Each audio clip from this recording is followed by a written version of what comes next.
Selamat pagi anak-anak semua. Salam jumpa dengan saya di MT Channel Fisika.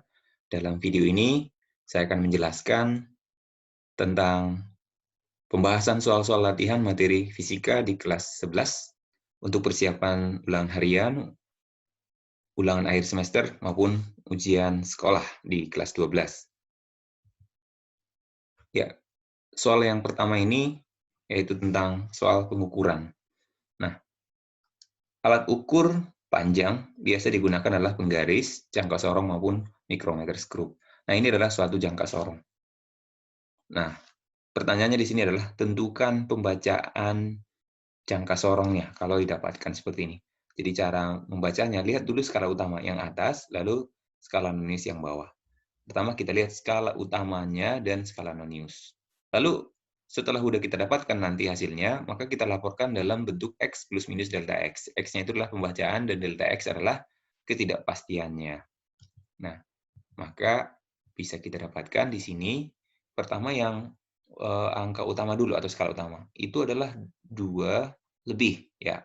Dulu nggak sampai 3 karena sudah dibatasi angka 0 di skala nonius.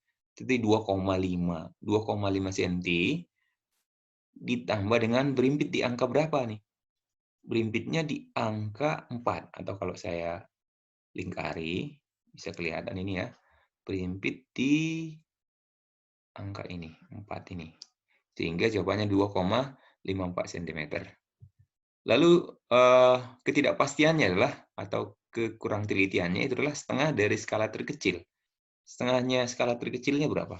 Kan skala terkecilnya di skala nonius ini itu adalah 20 garis. 20 garis ini mewakili satu garis di skala utama. Berarti skala terkecilnya adalah 1/20 dikali 1 ini. 1/20 tentu 1/20 milimeter. Inilah skala terkecilnya. Karena skala terkecil utama itu adalah 1 milimeter. 1 milimeter ini diwakili oleh 20 garis di noniusnya. Berarti 1/20 milimeter. Lalu berarti kalau begitu setengah dari 1/20, maka hasilnya adalah 0,0025 cm. Ya, begitu ya. Maka kita laporkan nanti jawabannya adalah 2,540 plus minus 0,0025 cm.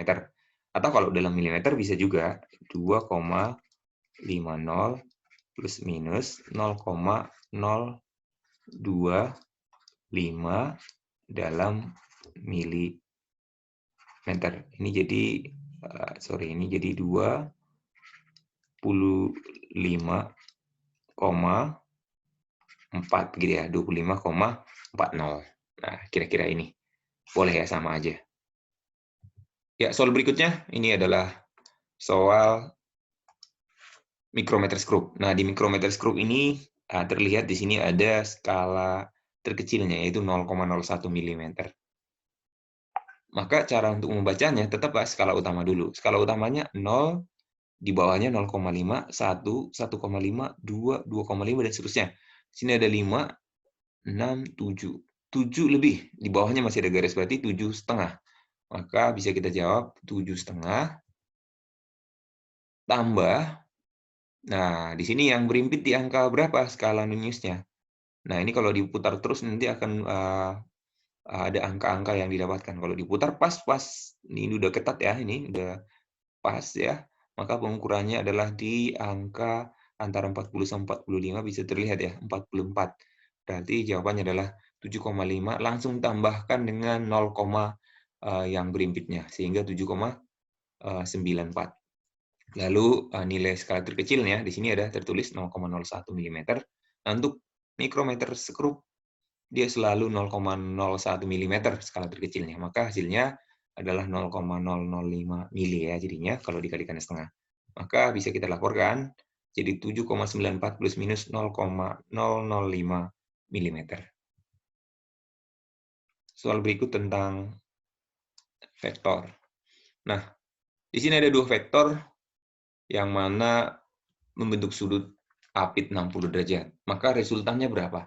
Untuk resultan vektor, bisa kita dapatkan R atau nilai dari F1 tambah F2, ya besarnya F1, katakan ya, tambah F2, besarnya, ya ini katakan ini F1 ya gitu ya, ini vektor F2, itu besarnya adalah akar dari F1 kuadrat tambah F2 kuadrat tambah 2 kali F1 tambah F2 kali kosinus sudut apitnya. Nah, di sini sudut apitnya jelas 60 derajat, berarti tinggal kita masukkan aja sebenarnya ke dalam angka-angka, berarti 7 kuadrat tambah 8 kuadrat tambah 2 kali 7 kali 8 dikali cos 60 itu setengah. Nah, ini setengahnya dicoret, maka hasilnya akan menjadi akar dari ya 49 tambah 64 ditambah dengan 56 ini ya. Maka hasilnya adalah akar dari 169, besarnya adalah 13 satuan. Kalau dalam Newton ya 13 Newton. Soal berikut. Nah, ini ada dua gaya, tapi bentuknya seperti ini nih. Ada dua gaya ke kiri, satu F2, satu F1. Sebetulnya ini bisa kita uraikan ya gaya-gayanya dengan mencari F1X dan F2X, F1Y dan F2Y. Tapi bisa juga kita kerjakan dengan cara metode jarak genjang seperti yang tadi. Asalkan tahu sudutnya ini. Nah, sudut apitnya ini berapa. Nah, kebetulan ini sudut apitnya ini bisa kita hitung dengan mengetahui sudut yang sebelah kiri 60, ini 30, berarti ini pasti sudutnya ini adalah 30 derajat ya. Maka kalau sudutnya 30 derajat, berarti tinggal bisa kita langsung dapatkan hasil resultannya. Maka resultannya sama dengan, ini 90 tadi ya, karena semuanya 180. Oke, akar dari, kalau 90 derajat berarti nanti nilai cos-nya 0 ya. Berarti tinggal 10 kuadrat tambah 24 kuadrat tambah 2 kali 10 dikali 24 kali cos 90 itu 0. Makanya ini hasilnya 0. Berarti langsung aja jawabannya menjadi 10, 24. Ini triple Pitagoras sebenarnya. 5, 12, 13, 10, 24, 25. Berarti 25 Newton. Ya, soal berikut. Nah, di sini ada seseorang berjalan ke utara. Pertama ke utara dengan perpindahan 25. Nah, kita buat utara itu mana gitu, lebih gampang. Kita buat dulu garis sumbunya. Nah, ini adalah timur, lalu yang vertikal ini adalah utara. Ini utara, timur. Maka pertama dia dari titik koordinat 0,0 pindah ke utara sejauh 25 ya gitu ya. Lalu berbelok ke barat 12. Ini katakan 12. Lalu berbelok ke selatan, berarti ke bawah sejauh 20. 20 itu nggak sampai 25, ini 20 ya. Maka perpindahannya ditanya. Perpindahannya yang mana? Nah, tinggal tarik aja garis. Ya, berapakah perpindahannya? Sebenarnya untuk cari perpindahan kalau begini, kita cari aja perpindahannya R sama dengan akar dari delta X kuadrat, pindahnya sumbu X, dan pindahnya sumbu Y berapa. Pindahnya di sumbu X itu adalah 12. Jadi akar daripada minus sebenarnya, tapi kalau dikuadratkan nanti jadi positif tambah. Nah, ini naik 25 turun lagi, 20 berarti 5. Berarti 5 kuadrat, 5, 12 berarti 13. 13 meter perpindahannya. Nomor berikutnya, nomor 4, yaitu tentang GLB seperti ini. GLB dan GLBB ya, ini gerak lurus lah. Sebuah mobil bergerak dengan grafik seperti ini. Yang pertama dia kelihatan dipercepat, lalu GLB, lalu diperlambat. Nah, pertanyaannya perpindahan. Nah, ingat, untuk cari perpindahan ini bisa pakai rumus biasa, S sama dengan V0 kali D tambah setengah AD kuadrat. Tapi sepertinya ini lebih cepat kalau kita hitung pakai luas grafik. Perpindahan juga bisa kita dapatkan luas grafik. Kalau dia di atas 0 ya, di atas titik 0 atau kecepatannya positif, itu perpindahannya positif. Tapi kalau nanti seandainya ini ke bawah ya, ke bawah grafiknya, maka perpindahannya negatif. Nah, untuk perpindahannya ini langsung luas grafik ya, luas perpindahan ya. Sama dengan perpindahan, maka luasnya berapa ini? Jumlah sejajar kali tinggi dibagi 2 ya. Ini 25 tambah 10 ke 20, 10 ya. Kali tingginya 30 bagi 2. Maka bisa kita dapatkan perpindahan dari mobil tersebut. Perpindahannya adalah 525 ya. 525 meter. Oke, soal berikut. Nah, ini soal tentang GLBB ini ya, GLBB. Nah, dari grafik ini kita diminta untuk menentukan grafik yang benar tentang perubahan perpindahan terhadap waktu. Nah, ini diketahui grafik fungsi kecepatan terhadap waktu. Nah, untuk mendapatkan grafik perpindahan terhadap waktu yang benar adalah kita pertama cari dulu percepatannya ini. Percepatan ini bisa kita cari dari gradiennya atau delta V per delta T atau dV per dt. Nah, ini percepatannya negatif ya, karena diperlambat. Diperlambat sampai detik kedua dia stop ya, V-nya 0. Lalu selanjutnya makin lama makin cepat lagi. Tapi arahnya sudah negatif. Jadi ini mirip ini dengan seperti benda yang dilempar vertikal ke atas, lama-lama kecepatannya akan menurun hingga titik tertingginya diam begitu ya. Tapi ini percepatannya minus 20 ya. Kalau dilempar vertikal ke atas kan percepatannya adalah gravitasi, yaitu minus 10. Nah, langkahnya sudah kita dapat A, lalu kita akan dapatkan persamaan kecepatan. Vt sama dengan V0 tambah AT. Kecepatan awalnya di sini kelihatan 40 ya, 40 min 20T. Nah, dari persamaan V, kita akan dapatkan persamaan posisi atau perpindahan. Persamaan posisi itu didapatkan dari integral kecepatan terhadap waktu. Nah, kita integralkan persamaan ini, maka kita akan dapatkan 40 min 20T, itu hasilnya adalah 40T min 10T kuadrat. Nah, persamaan ini merupakan persamaan parabola kalau di dalam matematika, di mana ini kan yang kuadratkan ini kan negatif ya, berarti ini parabola yang terbuka ke bawah. Maka nanti grafiknya akan seperti ini. Awalnya 0, dia makin lama makin jauh, akan mencapai titik tertinggi atau titik terjauh pada kecepatannya 0, yaitu di titik T sama dengan 2. Lalu pas titik keempat, dia akan kembali ke posisi semula. Jadi kalau ditanya berapakah jarak terjauhnya, jarak terjauhnya sebenarnya bisa kita dapatkan dari luasnya ini sebenarnya. Bisa kita dapatkan dari luasnya itu. Jadi ini ya. Jadi jaraknya maksimumnya itu luas grafiknya ini. Lalu nanti akan turun lagi. Oke, nanti grafiknya seperti ini. Ya, soal berikut tentang gerak parabola. Untuk gerak parabola, persamaan-persamaannya sebenarnya ada dua ya. Untuk sumbu X, itu adalah persamaan yang digunakan GLB, sedangkan sumbu Y persamaan yang kita gunakan sebenarnya GLBB. Sebenarnya dari sini dianalisis ya. Cuman untuk cara cepatnya untuk mendapatkan tinggi maksimum dan jarak maksimum juga ada ya.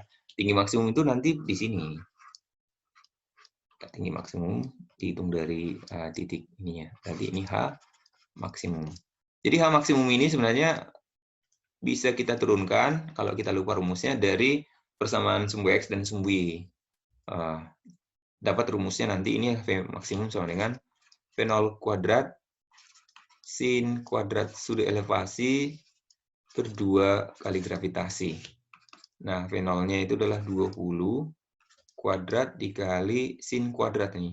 Sin 53 itu kan 4/5 di kuadrat ya, dibagi dengan 2 kali 10 yaitu 20. Nah, ini 20 kuadrat dengan 20 habisnya tinggal 20 dikali 16/25. Nah, kalau dicari ini hasilnya adalah sekitar 12,8 meter. Lalu X max-nya itu jarak terjauhnya yang ini nih. Ini juga bisa kita dapatkan dari rumus dasar sebetulnya. Ini X max ya, yaitu dari sumbu X. Px dikali T, T-nya kita cari nanti dari awal sampai akhir. Tetapi kalau kita mau mencari dengan rumus cepat itu ada, yaitu V0 kuadrat dikali sin 2 alfa per G. Nah, V0-nya itu adalah 20 kuadrat dikali, nah sin 2 kali 53 ini kan sin 2 kali 53 106. Nah, itu sin 106 kan nggak tahu kita, maka kita gunakan 2 sin alfa cos alfa. 2 sin 53 kali kosinus 53 dibagi dengan 10 gitu ya. Maka nanti kalau kita selesaikan ini 20 kuadrat dikali 2 dikali 4/5, habis itu dikali dengan 3/5, habis itu dibagi dengan 10. Maka nanti X max-nya bisa kita dapatkan dengan menghitung itu semua ya. X max-nya itu hasilnya adalah 38,4 meter. Nah, ini masih parabola ya. Nah, parabolanya ini parabola mendatar nih ya. Artinya parabola mendatar ini hanya V0-nya hanya Vx saja. Vx-nya langsung 10 meter per detik. Sedangkan dalam hal ini VY-nya sama dengan 0 kalau parabola mendatar seperti ini ya. Nah, ditanya kita berapakah jarak terjauh? Ini bolanya sampai di sini. Ya, untuk mendapatkan jarak, tentunya kita, ini nggak ada lagi rumus cepat ya, delta X, harus ditinjau dari sumbu X dan sumbu Y. Untuk sumbu X, delta X-nya adalah GLB ya, yaitu Vx dikali dengan T. Vx-nya langsung ya, yaitu 10. Kali T, T-nya yang tidak tahu kita. Nah, untuk mencari T-nya, kita gunakan dari delta Y. Delta Y-nya dari sumbu Y. Sumbu Y itu sendiri kita tahu GLB PLBB. Delta Y sama dengan V0 Y kali T min setengah GT kuadrat. Delta Y-nya ya turun sejauh ya dari ketinggian 45 cm sampai ke sini. Berarti turun, berarti 0,45 min ya gitu ya. Sama dengan V0 Y-nya itu 0 karena tidak ada awalnya ya. Kurang setengah kali 10 berarti 5 T kuadrat. Dari sini T-nya akan kita dapatkan kalau dihitung itu berapa sih T-nya? Minusnya habis berarti 0,45 dibagi 5 ya gitu ya, atau 0,09 diakarin berarti 0,3 detik. Lalu kalau kita sudah dapat, nah tinggal masukin aja langsung, maka delta X itu sama dengan Vx-nya itu 10 ya, dikali T-nya 0,3, maka hasilnya adalah 3 meter. Jadi jarak ini adalah 3 meter. Ya, soal berikutnya masih gerak parabola. Seorang atlet basket menembak dengan kecepatan 10 meter per detik, maka pertanyaannya hitung tinggi maksimum yang dicapai. Jadi sebenarnya ketika dilemparkan, nanti tinggi maksimumnya mungkin di sini ya. Oke, tinggi maksimumnya itu berarti kita hitung dari pelemparan dia, yaitu 1,8 ditambah ini nih, delta Y-nya, atau tinggi maksimumnya yang rumusnya dari H max-nya itu. Ya, tapi ini masih dari sini ya. Lalu kalau dihitung dari kakinya dia melemparkan, jadi ditambah lagi dengan Y0 sehingga H maksimumnya itu harus ditambah lagi dengan H0 tambah delta Y-nya. Jadi ini masih delta Y, belum H max ya. Nanti kalau mau H max itu harus ditambah lagi ke bawah. Nah, delta Y-nya itu yaitu rumus yang tadi, yaitu H0 ditambah V0 kuadrat sin kuadrat sudut elevasi dibagi dengan 2G. Nah, ini 1,8 ditambah V0-nya itu adalah 10 kuadrat dikali sin-nya adalah 4/5 dikuadrat ya gitu ya, dibagi dengan 20. Nah, kalau kita hitung ini 1,8 ditambah, nah ini bisa dibuat ini 100 dibagi 5 ya berarti ya. 5 ya, berarti 16/5 ya. 65 itu adalah 3,2. Berarti hasilnya adalah 5 meter. Ya, soal berikut tentang gerak melingkar. Ya, dalam gerak melingkar, ada yang disebut dengan gaya sentripetal. Gaya sentripetal itulah gaya yang selalu mengarah ke pusat lingkaran. Besarnya gaya sentripetal, ini rumusnya. F sentripetal adalah M kali ya. Gaya kan massa kali percepatan.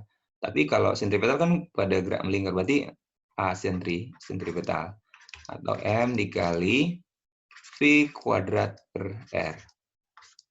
Atau boleh juga M kali omega kuadrat R, tergantung pada yang diketahui. Nah, di sini yang diketahui nilainya V, maka kecepatan linear, maka kita dapatkan gaya sentripetalnya pakai V ya. Massanya 1 dikali V-nya kuadrat dibagi jari-jarinya 1,5. Nah, berarti ini adalah 9/1,5 ya. 9/1,5 itu hasilnya adalah 9/1,5 itu 6 ya, 6 Newton. Soal berikut ini tentang hubungan roda-roda dalam gerak melingkar. Nah, hubungan roda-roda itu ada sepusat, berhubungan dengan tali, dan bersinggungan. Nah, ini adalah dihubungkan dengan tali atau rantai. Nah, dalam hal ini, yang sama adalah V-nya, kecepatan linearnya. Tapi kalau yang namanya sepusat, yang sama adalah putarannya atau omeganya. Nah, diameternya dikasih tahu ya. Perbandingan diameter dan perbandingan jari-jari sama itu. Nah, jika roda 2 berputar dengan 600 rpm, maka roda 1 akan berputar dengan berapa? Nah, kita tahu bahwa V1 sama dengan V2. V itu kan omega kali R, berarti omega 1 kali R1 sama dengan omega 2 kali R2. Nah, roda 2 diketahui dengan putaran 600 rang per menit, maka omega 1 berapa? Nah, omega 1 tinggal pindahkan aja. Omega 2-nya 600 rpm dikali dengan R2 per R1 gitu ya. R2 per R1. R2-nya banding R1 itu 3/2 ya, maka hasilnya adalah 900 rpm. Ya, soal berikut ini tentang dinamika partikel. Nah, ini sistem awalnya diam lalu dilepaskan, apa yang terjadi? Karena massa A 4 kg dan B 1 kg, ini akan turun tentunya. Sedangkan yang ini akan naik. Ini sama-sama sebenarnya dia punya gaya berat. Yang ini W-nya adalah 40 Newton, sedangkan yang ini WB itu 10 Newton. 40 dan 10 menang 40 tentunya. Maka ini akan turun, ini akan naik. Ini tegangan talinya, karena dia sistem katrolnya masih diabaikan masa katrol, maka tegangan talinya masih sama. Nanti untuk kasus dinamika rotasi ini masanya sudah nggak bisa diabaikan, sudah diperhitungkan putarannya, maka nanti pakai torsi di sini. Nah, bersamanya bagaimana untuk menyelesaikan berapakah percepatan dan tegangan tali? Kita tinjau gaya-gaya yang bekerja. Untuk benda A, gaya yang bekerja itu sigma F sama dengan M kali A. Gaya yang bekerja, benda A, karena dia turun ke bawah dengan percepatan A, maka gaya ke bawah lebih besar. Jadi 40 min T sama dengan 4A. Nah, ini persamaan pertama. Lalu dari B, kita dapatkan sigma F sama dengan M kali A untuk yang B. Nah, ini karena naik ke atas, maka T lebih besar. T min W-nya 10 sama dengan 1A. Ini persamaan kedua. Untuk mendapatkan percepatan, 1 dan 2 kita eliminasi bisa. Berarti 40 min T sama dengan 4A. Di sini T min 10 sama dengan 1A. Kita jumlah aja untuk menghilangkan nilai T-nya. Berarti 30 sama dengan 5A. Maka dari sini percepatannya sama dengan 6M per S kuadrat. Lalu untuk mencari tegangan tali, kita masukkan ke salah satu aja. Jadi, nilai tegangan tali sama dengan, sini aja, 1A tambah 10. Nah, ini saya dapatkan dari sini. Sehingga dapatnya adalah 16 Newton. Ya, soal berikut. Nah, sebuah balok meluncur pada bidang miring ini. Sebetulnya ini meluncur karena tentu ada gaya beratnya kan tentunya. Tapi gaya yang menyebabkan dia meluncurnya bukan W, tapi proyeksi W terhadap bidang luncurnya. Nah, ini W, ini adalah W sin alfa, kalau ini sudut alfanya. Nah, ini kenapa seperti itu tentu di kelas sudah dijelaskan ya. Bagaimana kenapa W sin alfa ya.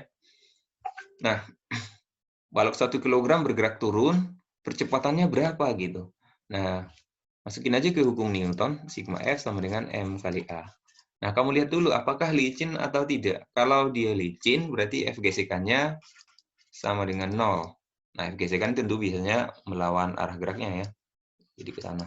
Nah, kalau begitu, persamaannya tinggal sigma F M kali A, berarti yang ada hanya W atau MG, sin alfa, alfanya adalah 60 derajat, sama dengan M kali A. Maka kita dapatkan percepatannya adalah 10 kali setengah akar 3. Maka hasilnya adalah 5 akar 3 M per S kuadrat.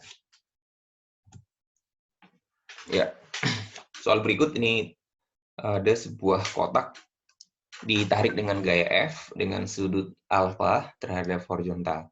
Dan di sini ada koefisien gesek statis mu.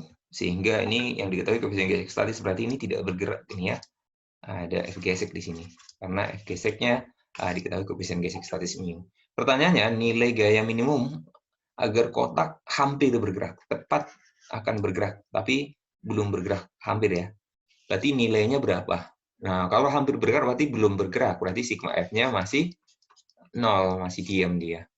Nah, kalau untuk melihat sigma F-nya 0, maka gaya-gaya yang bergerak sebenarnya apa? Ini ya, yaitu Fx. Fx itu adalah yang ke kanan. Fx itu adalah F kosinus theta. Dikurang F gesek, ya harus sama dengan 0. Nah, ini baru dikatakan hampir bergerak. Nah, F yang dicari, F cos theta dikurang F gesek itu adalah koefisien gesek dikali dengan gaya normal. Itu harus sama lah besarnya. Nah, sekarang kita melihat gaya normalnya. Di sini kan ada gaya berat, yaitu mg, lalu ada gaya normal. Nah, ini langsung biasanya anak bisa salah. Gaya normalnya kan mg katanya. Nah, enggak, tergantung pada gaya yang lain. Ini ada fx, kalau kita proyeksikan ini ada lagi f apa namanya kalau yang ke sumber x itu fx, maka yang ke atas ini itu adalah fy. Fy-nya ini adalah f sin theta. Nah, sehingga mencari gaya normalnya yang ke atas ada 2 ini. Berarti n tambah fy supaya seimbang harus sama dengan mg. Sehingga gaya normalnya bisa kita pindah f cos theta akan sama dengan mu kali ya n-nya itu adalah mg min fy. Fy-nya tadi f sin theta. Sehingga bisa kita pindah gini ya. F cos theta dikurang mu f. Oh ya, pertanyaannya adalah nilai gaya f ya. Berarti ini mu f mu f sin theta jadi plus ya, tambah sama dengan mu mg. Nah, gitu ya. Maka kita keluarkan f-nya, f dikali cos theta ditambah mu sin theta sama dengan mu mg. Maka f minimal supaya dia masih hampir bergerak ya, yaitu adalah mu mg dibagi cos theta tambah mu sin theta. Ini hasilnya. Ya, soal berikutnya tentang medan gravitasi. Ya, medan gravitasi tentunya kita sudah tahu bahwa nilai medan gravitasi itu tergantung pada massa. Misalnya kalau planet berarti massa planet, dan Dalam hal ini kalau di permukaan berarti dibagi dengan jari-jarinya kalau di permukaan. Kalau bukan di permukaan berarti dibagi dengan jarak terhadap pusat dari planetnya. Berarti G sama dengan Gm per R kuadrat. Nah, inilah medan gravitasi di semua planet ya, tergantung nanti massa dan jari-jarinya. Nah, kalau gravitas itu sama dengan Q dikali 2M dibagi 2R kuadrat, berarti jadi 4R kuadrat. Nah, inilah gravitasi di A. Gravitasi di B kita akan dapatkan dengan cara yang sama. G kali 5M dibagi dengan R kuadrat. Gravitasi di C akan sama dengan G kali M setengah kuadrat, berarti seperempat ya, seperempat R kuadrat. Nah, ini jadi 4 Gm per R kuadrat. Lalu G di titik D, atau G di planet D, itu adalah G dikali 8M dibagi 4 di kuadrat, berarti 16 R kuadrat. Nah, ini 8 berarti ini setengah. Kalau ini setengah, ini juga setengah. Jadi A dan D itu sama besar. Berarti bukan itu yang paling besar. Lalu GB ini 5 ya. Yang GC 4. Berarti yang terbesar adalah si B. Lalu tentukan perbandingan medan gravitasi oleh suatu planet. Nah, di sini bumi. Cuman yang berbeda adalah titiknya. Dari permukaan bumi ada yang sejauh setengah R, dan dari permukaan bumi ada yang sejauh R. Nah, berarti kita gunakan perbandingan gravitasi aja. Karena ditanya perbandingan gravitasi si A banding B, berarti GA banding GB.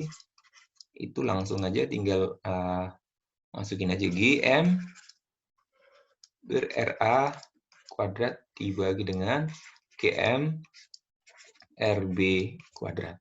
Nah, GM-nya dicoret, berarti nanti persamaannya, perbandingannya G banding GB sama dengan RB per RA kuadrat. Nah, tapi yang sering salah anak-anak ini RB-nya, sering ditulis RB-nya R. Padahal untuk jarak B itu harus dari pusat ya. Jadi R di situ harus dari pusat. Berarti jadi 2R. Di sini 2R dibanding dengan RA-nya sendiri jadi 1,5 ya. 1,5 R.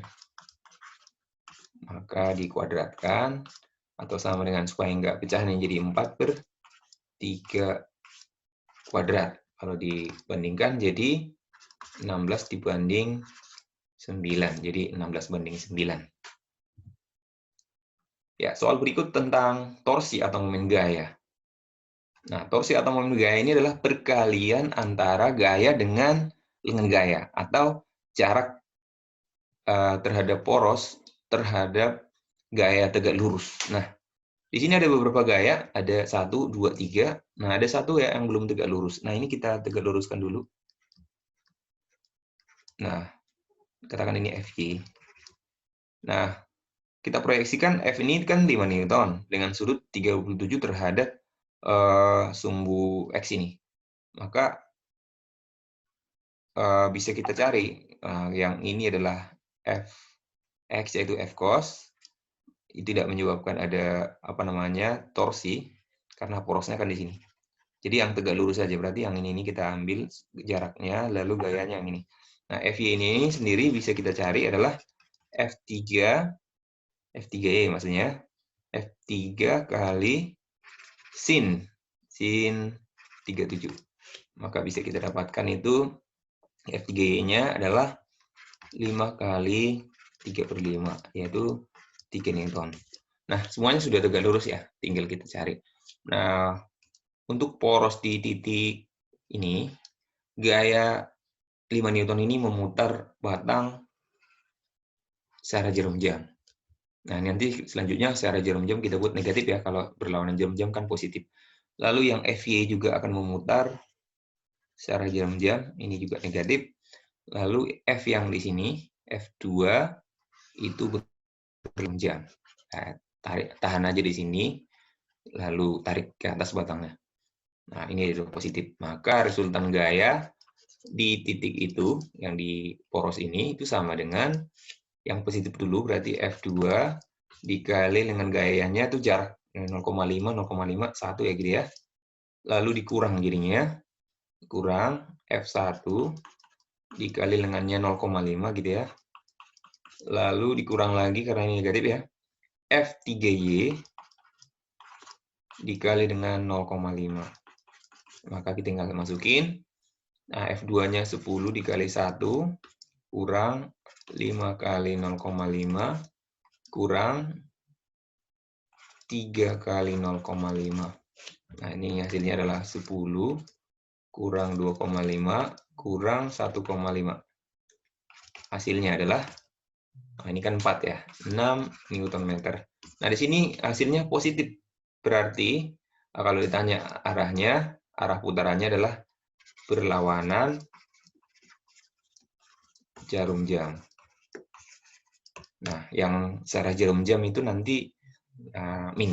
Nah, ini kan plus ya. Ya. Kita lanjut. Nah, ini soal tentang keseimbangan. Sebuah batang tentu beratnya itu ada di tengah-tengah. Nah, ini W atau Mg tertarik ke bawah. Jadi kalau tidak ada talinya, ini pasti akan berputar ke sana. Nah, karena ditahan ya gitu ya. Lalu yang menahan siapa sebenarnya? Tegangan tali ini T. Oke. Nah, sudutnya 30 derajat. Nah, kalau ditanya, tentukan nilai tegangan agar seimbang. Seimbang ini karena ini ditahan ya. Lalu kalau misalnya bayangkan talinya putus, ini akan berputar. Maka keseimbangan yang terjadi adalah keseimbangan rotasi. Sigma torsi harus 0 agar tidak berputar. Nah, T-nya kan belum tegak lurus. Kita bisa cari nilai T yang tegak lurus itu namanya adalah TY. Karena harus tegak lurus ya.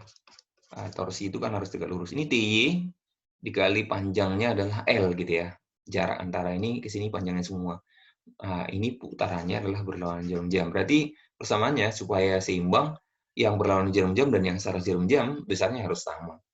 Torsi oleh TY berarti TY dikali panjangnya L harus sama besar lah dengan atau dia bisa melawan Mg ini.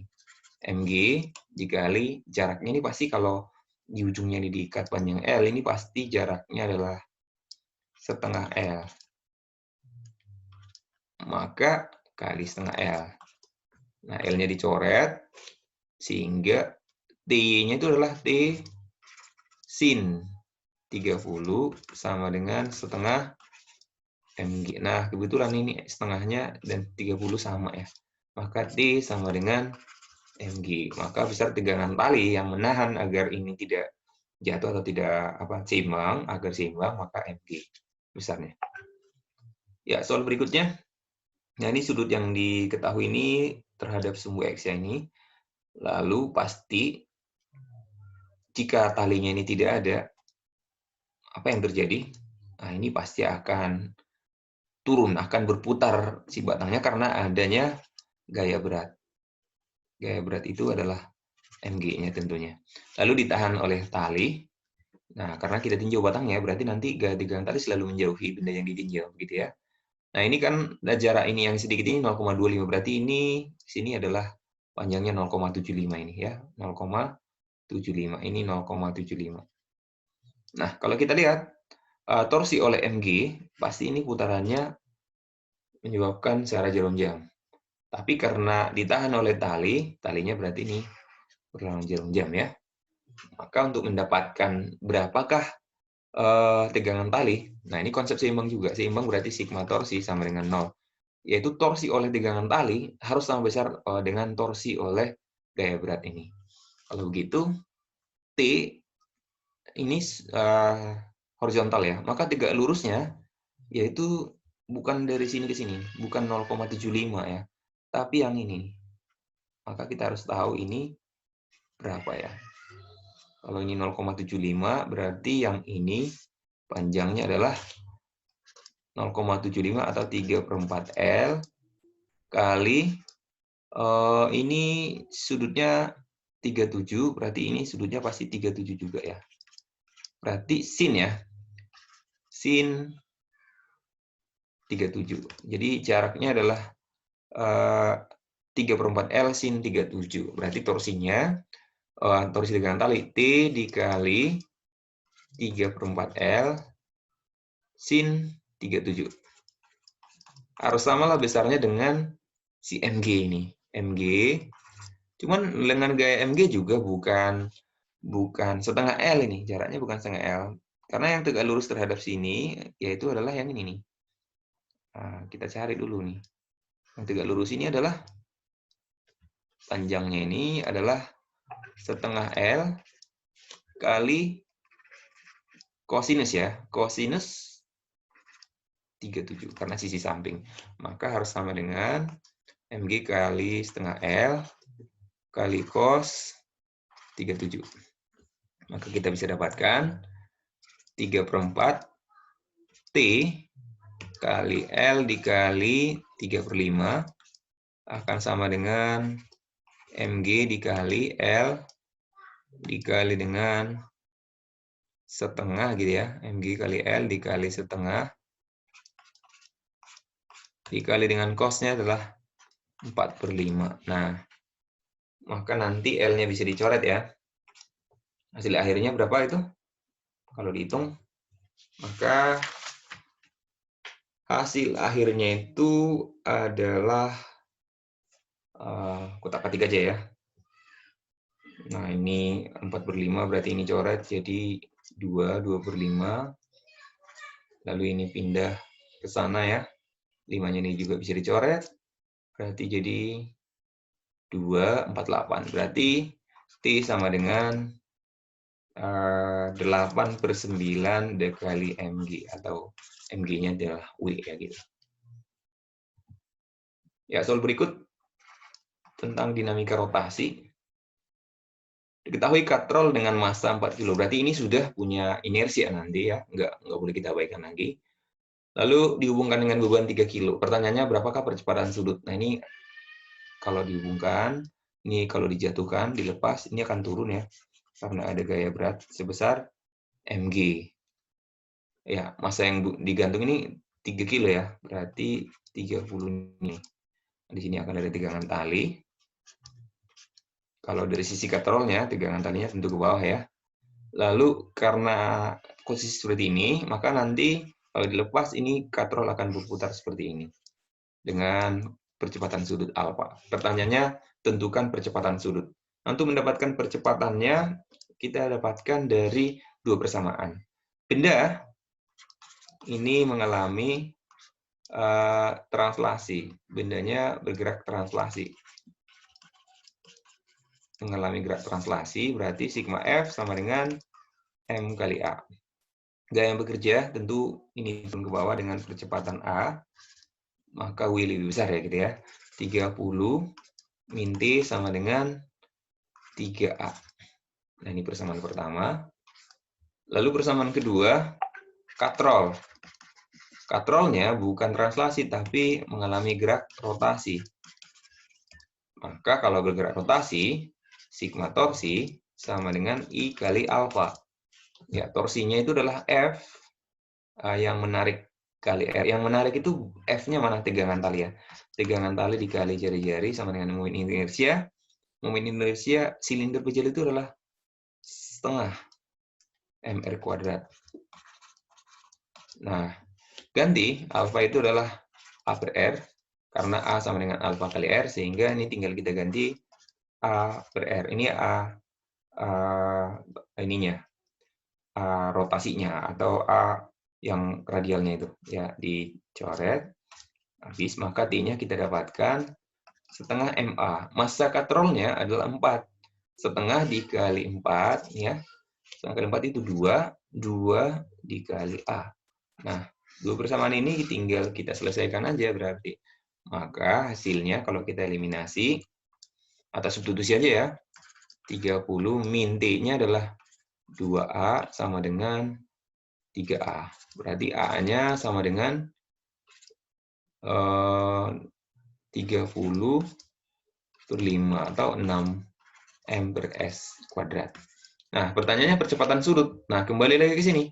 Maka alfa dari sini ya, sama dengan A per R. A-nya tadi 6, dibagi R-nya adalah 0,5. Maka hasilnya adalah 12 radian per detik kuadrat. Soal berikut, ada sebuah bola pejal dengan inersi 25 meter kuadrat dilepaskan dari sini. Nah, ketika dilepaskan, jika menggelinding tanpa slip, artinya menggelindingnya ini tidak ada gesekan kinetis, benar-benar gesekan statis yang bekerja, tidak slip, tidak tergelincir, maka akan berlaku hukum kekekalan energi mekanik di awal sampai akhir. Tidak ada energi yang hilang kalau tidak slip. Tapi kalau dia slip, maka gesekannya gesekan kinetis, maka energinya sebagian akan hilang. Maka kalau ini adalah posisi 1, ini posisi akhir, energi mekanik di titik 1 sama dengan energi mekanik di titik 2. Ya, kita dapatkan dari sini aja. Sebenarnya bisa dari persamaan yang lain juga. Ada 2 cara ya. Energi mekanik di titik 1 tuh MGH ya gitu ya. MGH sama dengan energi mekanik di titik 2. Di titik 2 berarti MGH-nya udah 0 ya. Tinggal adanya apa? Energi kinetik ya. Yaitu energi kinetiknya ada 2 macam nih. Yaitu EK translasi tambah EK rotasi. Karena apa? Bendanya tadi bolanya menggelinding. Menggelinding itu artinya selain dia bergerak dengan kecepatan translasi, dia juga bergerak dengan kecepatan rotasi. Maka selain dia punya energi kinetik translasi yang sebesar setengah mv kuadrat, dia juga punya energi kinetik rotasi setengah I omega kuadrat. Nah, ini MGH. Nah, MGH sama dengan setengah mv kuadrat. Nah, yang tanya itu V ya, kecepatan bola saat di tanah ini. Tambah setengah, momen inersianya kita tukar nih. 2/5 mr kuadrat dikali omega. Omega itu adalah V per R. Sehingga kita dapatkan V kuadrat per R kuadrat. Nah, R kuadrat habis. Ini juga habis. Berarti HM-nya juga bisa kita coret ya. Hasilnya jadi GH sama dengan setengah V kuadrat tambah 1/5 V kuadrat. Nah, ini jadi kalau dibuat per 10 aja ya, 2/10, 5/10 berarti 7/10 kuadrat. Nah, dari sini V kuadrat akan sama dengan berapa? V kuadratnya akan sama dengan G-nya 10 ya. 10 kali 0,28, lalu dikali 10 lagi. Berarti 28/7, yaitu 4 ya. Maka V sama dengan 2M per S. Ini hasilnya. Oke, berikutnya ini tentang koordinat titik berat. Nah, koordinat titik berat itu kalau dia segitiga itu sepertiga tinggi, diukur dari alas. Kalau persegi panjang pasti diagonalnya. Nah, kalau ini ada 2 gabungan, nah berarti ini pertama dan ini yang kedua. Ini nggak boleh langsung kita buat pas tengah-tengahnya di mana. Nah, harus kita pecah dia. Untuk yang pertama, luasnya adalah 8 kali 10, 80 satuan lah gitu ya. Lalu koordinat titik beratnya bisa kita tahu X1-nya itu di diagonalnya, yaitu 4 ya. Ini ya koordinatnya itu yang ini nih.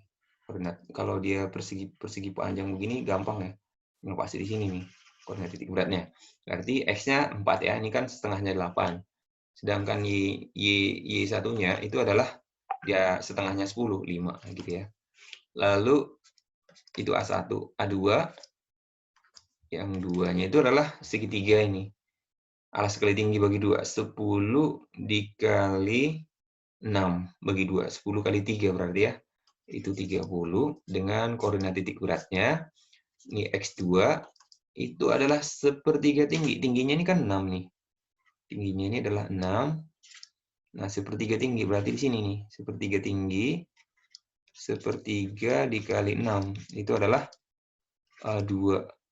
Nah, cuman 2-nya masih dari sini nih. Kalau dari titik 0 berarti itu jadi tambah 8. Berarti 2 tambah 8 itu adalah 10.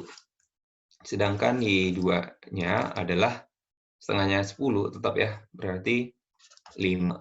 Nah, karena Y2 dan Y1 sama, ya jadi nanti koordinat titik beratnya Untuk Y0-nya nggak usah dicari lagi, pasti sama dengan 5. Nah, jadi pasti nanti titik koordinatnya adalah di Y-nya sama persis ya, tinggal X-nya. Untuk X0, itu sama dengan X1 kali A1 tambah X2 kali A2 dibagi A1 tambah A2. Nah, X1-nya adalah 4 dikali 80, ini A1 tadi ya, tambah X2-nya adalah 10 dikali dengan 30, dibagi dengan 80 tambah 30. Nah, ini kalau dihitung, hasilnya adalah 4 kali 8, 320, tambah 3.000 ya gitu ya, dibagi dengan 1.100. Maka hasilnya itu adalah 62/11. Ini adalah 62/11. Maka koordinat titik beratnya disebut ya Z0, itu X0, Y0, berarti 62/11,5. Nah, inilah koordinat titik beratnya. Ya, soal berikutnya ini tentang topik usaha energi. Sebuah balok bermassa 4 kg bergerak dengan kecepatan 5 mph tetap ya di lintasan licin. Lalu balok ini menumbuk pegas hingga baloknya itu berhenti. Nah, ketika diberhenti, maka nanti otomatis si pegasnya sudah terdesak sejauh sekian. Nah, pertanyaannya berapa jauh dia terdesak? Setelah didorong, dia akan tertekan sejauh delta X. Maka sebenarnya banyak cara menyelesaikan ini, tapi lebih enak kita kerjakan pakai teori usaha energi. Kita tahu energi yang ada di sini adalah energi kinetik, karena dia punya kecepatan ya. Nah, lama-lama dia akan sampai di sini, karena dia licin landainya, kecepatannya konstan, maka pas di sini pun energinya masih EK, tapi setelah udah tertekan, maka dia jadi berhenti. Pasti tertekan, EK-nya jadi sama dengan 0. Kemana energinya? Energinya jadi tersimpan di pegas, maka jadi ada energi potensial pegas. Jadi sebenarnya dari usaha energi, sebenarnya energi kinetiknya ini mula-mula berubah menjadi energi potensial pegas. Jadi tidak ada energi yang hilang. Energinya hanya bertransfer atau bertukar atau disimpan ke pegasnya. EK-nya adalah setengah mv kuadrat. Energi potensial pegas adalah setengah K delta X kuadrat. Nah, pertanyaannya berapa jauh tertekan? Nah, setengahnya bisa dicoret. M-nya 4 dikali V-nya 5 kuadrat sama dengan konstantanya adalah 2.500. Nah, ini ya, dikali delta X kuadrat. Maka delta X sama dengan, di akar aja, akar dari 5 kuadrat 25, 25 kali 4 berarti 100 dibagi dengan 2500. Nah, bisa dicoret nih, berarti sama dengan 1/25 ya. Berarti 1/25 di akar berarti 1/5 meter. Ya, atau 20 cm jadinya. Soal berikutnya, nah ini soal tentang usaha energi, sama saja sebenarnya konsepnya. Pada percobaan menghitung koefisien gesekan kinetis, kotak yang masanya M, ya ini kotak yang masanya M ini, diluncurkan tanpa kelajuan awal pada bidang kasar. Ini kasar. Tapi kita nggak tahu koefisien gesekannya, ini juga kasar. Sampai dari ketinggian 80 cm, ini gerak, mungkin lama di sini ya, makin cepat ya tentunya. Tapi sampai di sini, dia akan mulai kehilangan energinya, sampai di sini energinya jadi 0. Lalu kalau kita tinjau dari titik 1 sampai titik 2, energinya itu yang awalnya dia punya energi potensial, energi yang nggak ada memang, energi potensial, sampai nanti di titik ini energi akhirnya jadi 0. Energi akhirnya kemana? Kok bisa jadi 0? Tentunya karena dihabiskan atau dikurangi atau perlahan-lahan habis oleh gesekan karena dia kasar. ada F gesekan di sini, katakan F gesek 1, tentu akan berbeda F gesekannya dengan di sini, karena di permukaan miring dan di permukaan datar. Ada F gesek di sepanjang bidang datar, ada F gesek di sepanjang bidang miring. Gaya gesekan ini menyebabkan energinya hilang. Nah, persamaannya seperti apa? Gaya dikali perpindahan itu adalah usaha. Jadi, akibat usaha gesekan ini, energinya akan hilang. Atau kalau kita tuliskan, usaha oleh gesekannya menyebabkan adanya perubahan energi mekanik. Nah, usaha gesekan itu mengurangi energi mekaniknya, sehingga energi mekaniknya jadi nol gitu. Usaha gesekan ada dua, usaha gesekan 1 tambah usaha gesekan 2 menyebabkan energi mekaniknya hilang, ya dari ada jadi nol. Jadi perubahannya adalah MGH gitu. Energi mekaniknya yang MGH ini hilang gitu. Usaha gesekan rumusnya adalah F gesek 1 dikali S1 tambah F gesek 2 dikali S2 sama dengan MGH. Nah, inilah persamaannya. Berarti tinggal kita cari F gesek. Apa rumus F gesek? Tentu F gesek adalah mu kali gaya normal. Nah, gaya normal ini tentunya kalau ini adalah W, ini kan jadi W cos ya. Nah, berarti ini gaya normalnya. Jadi gaya normalnya adalah W cos kalau pada bidang miring. Berarti F gesek 1 sama dengan mu kali W cos atau MG kosinus 53. Sedangkan F gesek 2, karena dia bidang datar, mu kali gaya normal. Gaya normalnya langsung nih MG ya. MG. Nah, berarti tinggal kita masukkan ke persamaannya. F gesek 1 adalah mu MG kali cos. Cos 53 itu adalah 0,8 dikali dengan jaraknya berapa? Jaraknya. Kalau ini 80, ini 53, berarti sin 53 ya, 0,8. 8 per 10, berarti ini adalah 100 cm. Berarti 1 meter ya. Berarti S-nya, S1 adalah 1 meter, ditambah F gesek 2 mu kali mg dikali ini S2 ini hanya 0,5, berarti 0,5 akan sama dengan MGH. MG tinggiannya adalah awalnya 80 cm atau 0,8. Nah, sekarang kita mau menentukan berapa nilai koefisien gesekan. Ini MG-nya dicoret, maka kita akan dapatkan 1,1 mu sama dengan 0,8. Maka bisa kita simpulkan dari sini, mu sama dengan 0,8 per 1,1 berarti 8 per 11.